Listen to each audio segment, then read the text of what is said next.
Okay, so what kind of different finishes are there? That's a broad question. Yeah. So what type of finishes are there on pianos? Yeah, sorry, on piano. We're just talking pianos here. Okay. So traditional lacquer and polyester are the two main finish types. So traditional lacquer is what you'd have on like a Steinway satin luster and an older one. And then, or, you know, an older Mason or Charles Walter, those are all lacquer. Then you have polyester. And so polyester is your mirror shine finishes that you get, you know, anything that's really, really shiny, that's going to be polyester. And then you have what are called hybrid finishes, which are kind of in between the two. And in those, generally, there's like a polyester sealer, and then you have either a lacquer or a urethane top coat. So your Bostons, Kauais that are satinized, those are polyester based, it's been sanded smooth, and then they put a urethane top coat over, and then they just scratch them with a synthetic steel wool. Mm-hmm. Yamaha, do they do that too? So Yamaha are back and forth. Yamaha is interesting because they'll use polyester, so like on your mirror shine finishes, on a C series, a lot of times you'll run into urethane on the legs, urethane on the lid prop, urethane on the music desk guides, and everything else will be polyester. Even though it's all shiny and glossy, they've apparently found that it's cheaper or less time consuming for them to polish those certain parts if they're urethane, and so they're not actually polyester. Is there any way the average Joe can tell the difference between urethane and polyester by looking at it? No. Is one harder than the other? Yes. Polyester is significantly harder than urethane. In some ways you can tell on a Yamaha because the urethane will, so there's what's called telegraphing, which means that what's underneath the finish shows up on what's on top. So telegraphing occurs with all finishes. Sometimes it shows up as you can see grain in the finish, you know, the wood grain. And so if you look at like a Yamaha leg, the telegraphing on the leg looks different than telegraphing would be if it was polyester. So urethane telegraphing looks different, but again, average Joe wouldn't know. There's that. no way I'm gonna know. No, you have to have experience to be able to see. So that's how you tell? That by is just how I looking tell. carefully how the grain How shows through the top?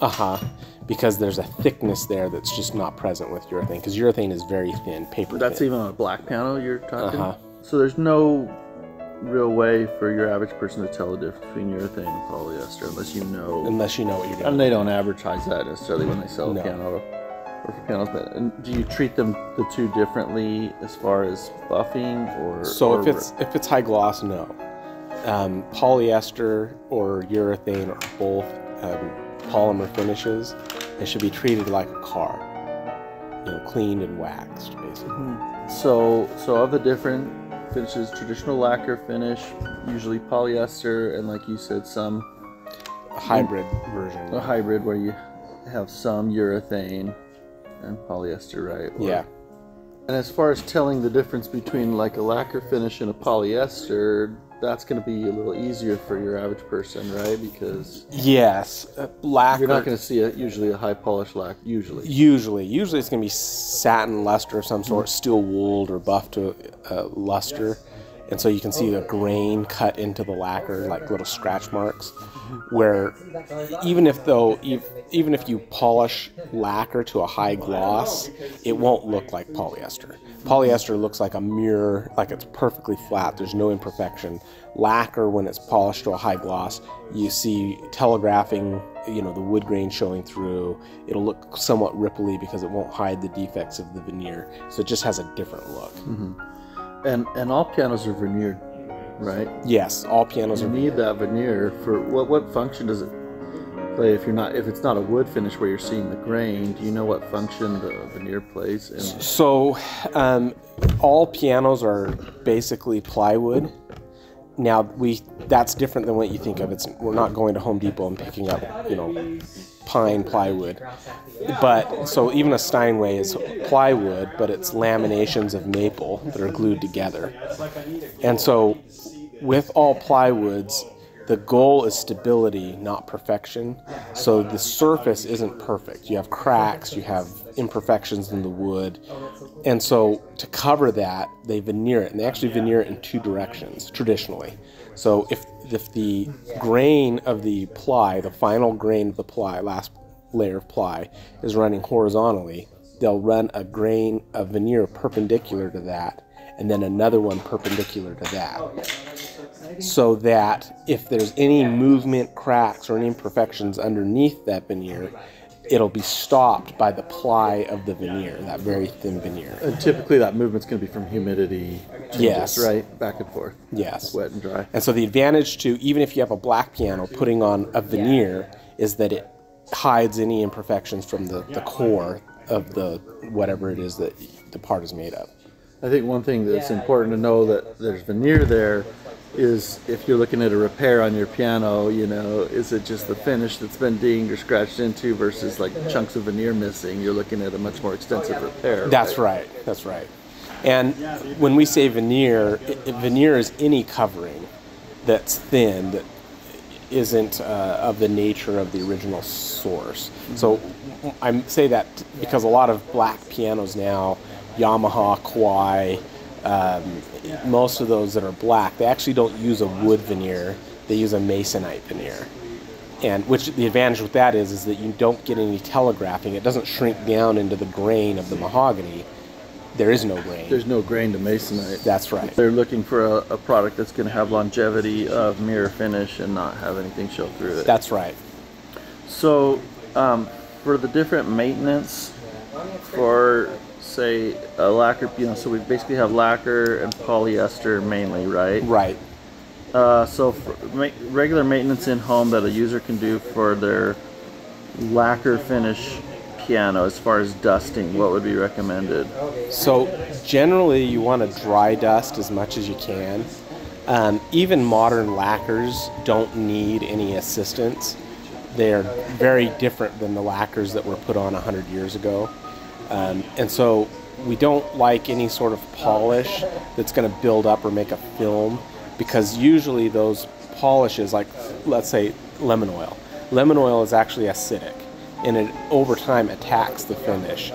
And so a lot of times you'll see a finish that looks kind of gummy, like if you touch it, it kind of moves on these old pianos. Well, a lot of times it's either too much lemon oil or even the oils from your hands will break down the lacquer and cause it to turn somewhat gummy. Soft. It softens. Sticky a little bit, isn't it? Yeah. And so you want to avoid any sort of polish like that. So I don't recommend using any furniture polishes or anything like that. Generally, dry dusting. If you have fingerprints or anything like that, you can remove it with just a damp cloth and then immediately dry. What kind of cloth? Microfiber. You want to use a soft cloth, and you want to always go in the direction of the polish marks. For a satin piano, that's the direction of the scratches. That's right. Wood finish versus a black piano. Okay. Any difference there as far as the dusting? No, wiping prints? because the finish is the same for all intents and purposes. One has a black color and added, the other is just clear. I would say that if you do want to use a product with a satin piano, I would recommend a product that doesn't change the sheen, because you're not trying to gloss the piano. If you use anything that has a wax in it, the more you use it, the glossier the piano is going to get over time. So you would want something that's going to just maintain that satin appearance. Something that I use is detailing spray, automotive detailing spray. It's pH neutral, so it's not going to attack the finish and cause it to soften, and it's formulated to maintain the finish of whatever it is you're putting on, so it's not going to alter the way it looks. But even with that, I wouldn't overuse it. It's just to clean off fingerprints. Kind of need to break static electricity or something because it's attracting dust. You can use that to break the static electricity. I didn't realize it was a pH thing. That makes sense. Yeah, and that's why I don't really like people say, "Oh, I use Windex." Well, Windex is not pH neutral, and so You got ammonia there. That's right. So it's gonna attack the finish. You've mentioned to me about Murphy's oil soap. What's the role of that? Would you ever use that on anything? Yeah, so Murphy's oil soap is a great cleaner.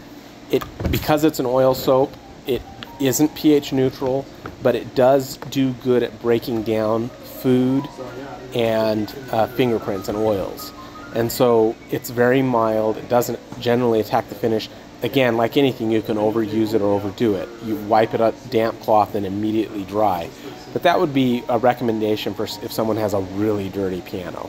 You know, little kids, goopy fingerprints all over it, or you know, you had a party and someone spilt wine over the top of your piano or a soda or something, then Murphy's oil is a good way to get rid of all those sugars that are stuck. And most of the time, I mean, the detailing spray would do that too. Yes. Right? But, yeah. But Murphy's oil, an alternative. it's an alternative. It's more of kind of the sledgehammer approach. You're trying to just clean everything. Okay, it has nothing to do with whether your piano's black or wood finish. No. Okay. You have a piano where the finish, say an older piano, it's a wood finish, it's worn off a lot. Maybe there isn't really a lot of finish on there. Are you just dusting it, or are you wiping it, or what? Yeah, so you want to dust it, and you want to be careful because now the finish is there to protect the wood. And as the finish wears away, it's losing its ability, its protection. And so you don't want to add anything that's going to adversely affect the wood, because then the veneer can start to lift, you can start to attack the glue that's holding the veneer down, or wear the wood itself. So dry dusting is by far the best. If you use any sort of furniture polishes or anything, the problem there is that now the wood's just going to absorb it, and if you ever get it refinished, that's going to be a real problem, because now that wood has soaked in all of that polish, and there's really nothing that can be done to get rid of it, and so you just have to deal with it as a finisher, and it makes the job much more difficult to put down color and lacquer and everything else. Sunlight on the finish is bad for every kind of finish, or no? Yes. I mean, it's going to be less bad for polyester, just simply because it's not affected in the same way as lacquer. So lacquer has elasticizers in it, polymers that allow it to flex. So as the wood expands or shrinks according to humidity, the lacquer will expand and shrink with it. However, with the sun beating down on it, it dries those polymers out, and so it can't move. The finish loses its elasticity, and so it can't move with the movement of the wood. That's why if you ever see a Steinway where it's one side is next to a window, that side will always be cracked and faded and have all kinds of finish issues, and the rest of the piano will look great. And it's because the polymers were dried out from all the heat in the sun. Polyester doesn't have that same sort of effect. It is what it is. It can't dry any more than it already has. But you still will run into problems with blushing, which is if there was any moisture in the wood when the finish was applied. Petrofs are really notorious for this, where the finish will turn cloudy, and that's moisture that's leached out from the lower layers of the plywood or the veneer, and it then gets stopped by the polyester, and so you have this white cloud that shows up. That's called blushing, and that can occur in polyester because the polyester won't allow any moisture out. It doesn't breathe. So you don't want to put a polyester piano next to a hot window, because that can create that issue. Sun fading can be an issue on a natural piano. I've actually even seen black polyester pianos where the polyester has a colorant in it that's not sun UV stable, and so the black actually starts to fade as well. And so it's just not a good idea. Beyond all the tuning issues and everything, it's not a good idea to leave any sort of wood finished item in direct sunlight. Are there any issues with, like, in the home with how you heat or cool? Like if there's a swamp cooler versus not, does that affect the finish that you've seen? It can. Swamp cooler, high humidity, because when the swamp cooler is running in the summer, it increases the humidity, which causes the wood to grow. If you think of wood as like a bundle of straw, that's really, if you look at like the end grain of wood, that's what it is, just a bunch of straw. And that end grain accepts moisture and releases moisture throughout the year. So if you put it in an extremely humid environment, it's going to accept a whole bunch of moisture, and the wood is going to grow. And then in the wintertime, when that turns off and you have central heating going, it's going to dry all that moisture out, and now your wood's going to shrink. In extreme cases, I've seen wood grow and shrink by up to 1/4 of an inch.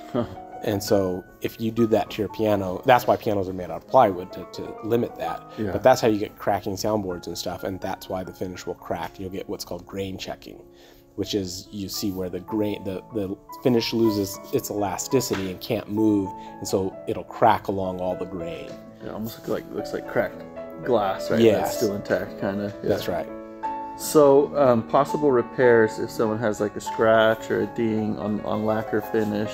The types of repairs, just in general, what are you doing most often to fix pianos or make them look better? So scratches and dings. Dings are repaired with a burn-in, which is just take a lacquer stick, use a hot iron to heat it to melt it.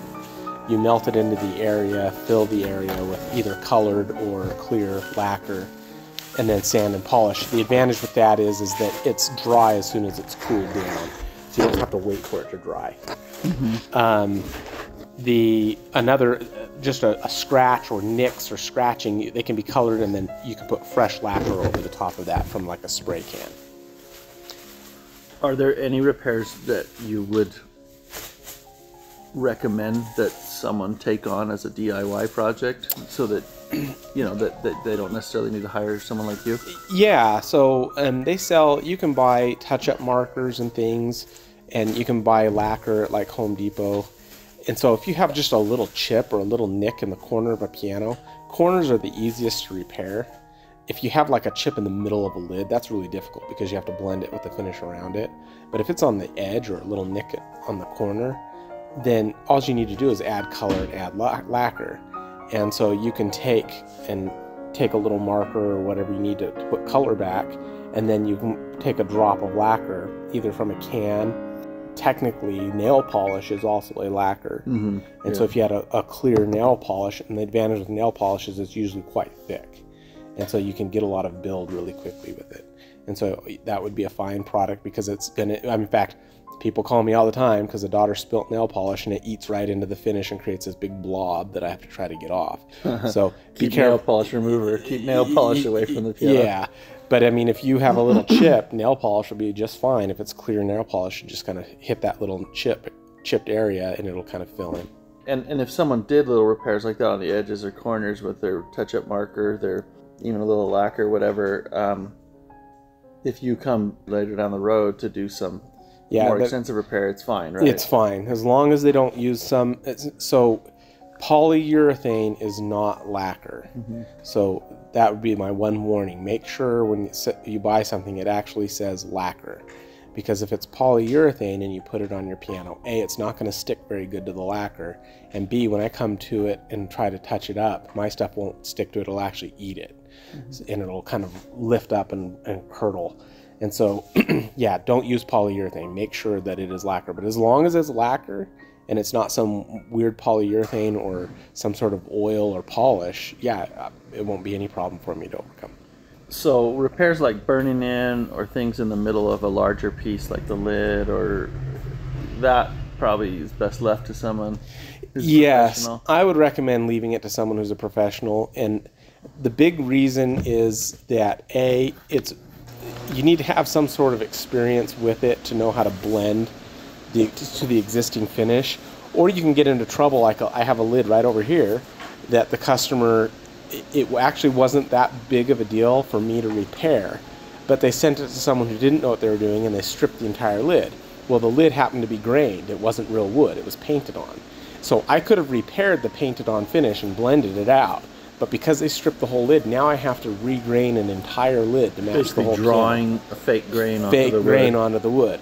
And so as a professional, if I would have gone to their house, I could have seen that immediately, said, don't strip this. But they didn't know any better, and then they hired someone who claimed to be a professional, who did it out of their garage and wasn't a professional. They stripped the lid, got in it over their head, and then panicked.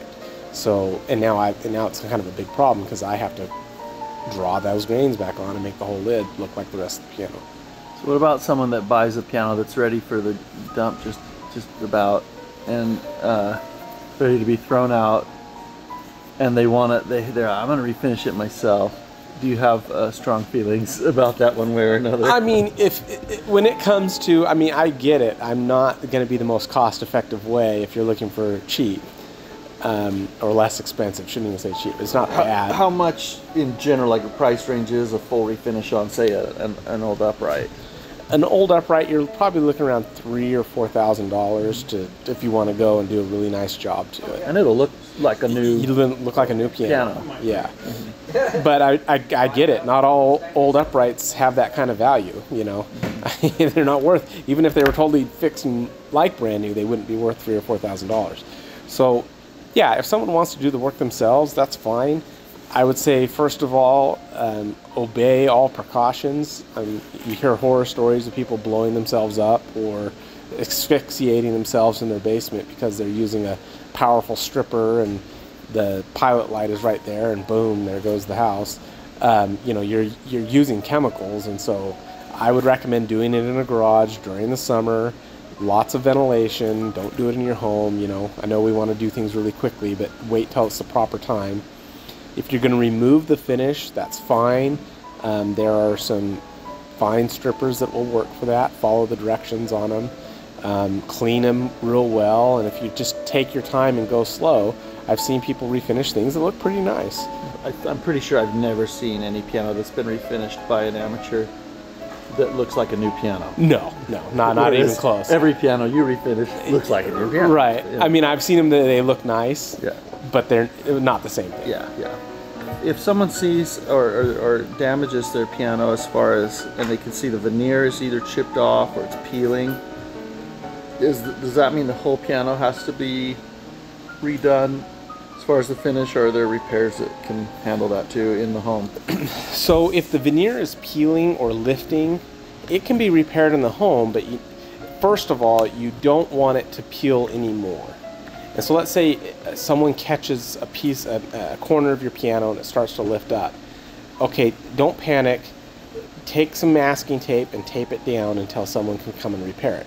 What about if the piece like breaks off even? If the piece like the breaks, size of a quarter or a dime? Yeah, if the piece breaks off, put it in a little lunch baggie, put it inside your piano bench and keep it. If I don't need it, I'll tell you, oh, I don't need that part. But that's fine, but sometimes I will need it. So if it's a natural wood piano, I at least need to know what it is I'm looking at. You know, maybe that piece of veneer would be helpful if I could glue it back in and then do a repair, and then you will never see the repair. It'll look perfect. Mm-hmm. But yeah, there are repairs to do. Now, if a whole big section tears off, you know, off your fall board or something, again, not the end of the world. Save what you have. But if we're going to do make it look new again, given the type of piano, I might have to take that piece, but your whole piano doesn't have to come to be refinished, but I might have to take that piece. And the cost for that kind of scope roughly range? Oh, well, I mean, so if a lot of people don't know 100,000's what? Yeah. So if it's a little chip or a little piece of veneer flakes, it can be as low as $85 to do a simple repair. Glue it down, put a burn-in on it. All the way up to, I had a piano fall board come in from a dealership that I don't know what happened to it, but a whole big section of it got ripped off. Well, that's going to be about $800 because I have to glue everything back down. It can even be more than that if it's a specialty veneer, if it's some African pommelé or some fancy veneer where I have to order the veneer in, put it in a veneer press. So, I mean, like I tell everyone, anything can be done. It's dollars and cents, Have you ever had to basically re-veneer a whole piano, or are you mostly just doing pieces? I've done whole lids. I did, so there was African, speaking of African pommelé. African pommelé is it's sapele. It's a certain cut. It's very ribboned. Aren't those very expensive veneers too? Yes, very expensive. So that drives up the cost of something like that. Yeah, and so this was on a piano. It was actually a Baldwin. And the whole lid got messed up, and so I removed all the finish, and then applied new African pommelé veneer on both sides of the lid, matched it to the piano, and then finished it all in gloss polyester. Yeah. That wasn't cheap. That was more expensive. Yeah, that was a couple $1,000. But typically, when you're refinishing a piano, you're maybe doing a little bit of veneer repairs here or there, but not the whole. Yeah, generally you don't have to reveneer the piece entire or the whole piano. What's the price range on refinishing like a full, like a grand, say a 6 foot, 7 foot grand? So, yeah. Does it matter how long the piano is at that point? It does to a point. So like up to a 6 foot, you're going to be about $7,000 to, if you're saying a grand piano, make it look brand new. And we're talking lacquer finishes at this point. Yes, at this point. $7,000 to $8,000. And then for a 7 foot, it's going to go up from there, probably looking about $9,000. And polyester is, especially currently, the cost of polyester is very expensive, right? Yeah, so polyester, just in materials, you're looking about $1,200 for a piano. Mm-hmm. So, yeah, polyester, and then they're very labor intensive. So you're in the $12,000 range for like a 6 foot piano. Mm-hmm. Is there any recommendations you'd have for the homeowner? Because usually most people, they buy a piano or they inherit one, or what do I do to take care of it? Anything we haven't covered maybe that you'd say, well, just do this regularly or don't do that. So the pianos that are always in the best shape are the ones that people ignore.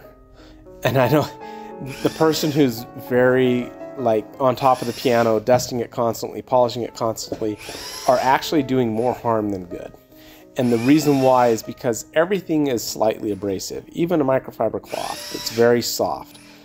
As you put it on your piano and you start dusting, that dust is abrasive. And so if you become very neurotic about keeping your piano looking perfect, you're actually doing more harm than good. Well, what if you just want it to look clean and not dusty? What's the best way? So people have asked me about compressed air cans, things like that. I bet that doesn't really get dust off. No, and so I recommend, let's say we'll take a gloss polyester piano. A gloss polyester piano should be treated more like a car than a traditional furniture, because polyester is not like a traditional finish. And I would recommend using a spray wax with a soft microfiber cloth to wax the finish. That's going to put a coating, a protective coating on the finish so that it resists scratching. That way when you dust, from then on, you're dusting over the top of the wax. You're not dusting the actual finish. Does that make sense? Mm-hmm. And so wax on, wax off, you wax your entire piano. That should be done probably every 6 months. And then beyond that, I would just use the wax very sparingly to take fingerprints or goop off. And then I would use a microfiber duster. So they sell them at Home Depot. They're cylindrical dusters that are microfiber, very soft. And that way you cannot put any more pressure to dust your piano than the weight of the duster itself. Because a lot of times you don't realize, but as you're dusting, you're pressing. And as you press, you've just turned the dust and everything else into sandpaper. And so if you use a duster, it can only be the weight of the duster itself, and it just lifts the dust right off. Is there anything wrong with like traditional either cotton or Swiffer dusters on a wand? So any problems? The problem with Swiffer is that they are impregnated with silicone oil, and silicone oil will not absorb into polyester. And so over time, the silicone oil will create a buildup on top of a polyester finish. And then you have to pay someone like me to come in with a high-speed polisher and buff it all off. It will protect your finish, but it's going to look ugly because it allows dust to attract to it. Okay, kind of jumping around, but if you have that residue built up from using a Swiffer or something else that had oil on the polyester finish, or it's really scratched with a lot of, you're seeing scratches that are shallow, can most pianos be made to look mirror finish again? Yes. And can you handle that within a day or two, or what? A day. A day. And what's the typical cost these days? So it's about $800 to $900 to repolish an entire piano. But boy, it could make it look a lot better, huh? Yeah, I've taken pianos that people were like, well, do what you can, and they look brand new when I'm done. So what was your recommendation again for the person that wants to be neurotic about dusting? Okay, use a microfiber duster. Oh, with the wand. With the wand. Okay. And dry dust mostly. Got it. Now, if you notice that you're dry dusting and the dust comes right back, like as soon as you dust it, it comes right back, then you have to break the static electricity. And the only way to do that is to use some sort of wax or something to do that. So pH neutral, so you can use a detailing spray or a wax, re-wax the piano. But that would be the only time I would recommend waxing. Lacquer piano too? Lacquer piano, same thing, yeah, except you want to use a detailing spray, not but that might help break the static also? Yes. Okay, yeah. So you don't have to put wax on the lacquer finish? Yeah, I mean, unless you want to. Because you don't want that. The wax is going to gloss make it look shiny over time. So if you want to make your lacquer piano look glossy, yeah, sure, go ahead. Use the carnauba wax. But I recommend a detailing spray. Very cool.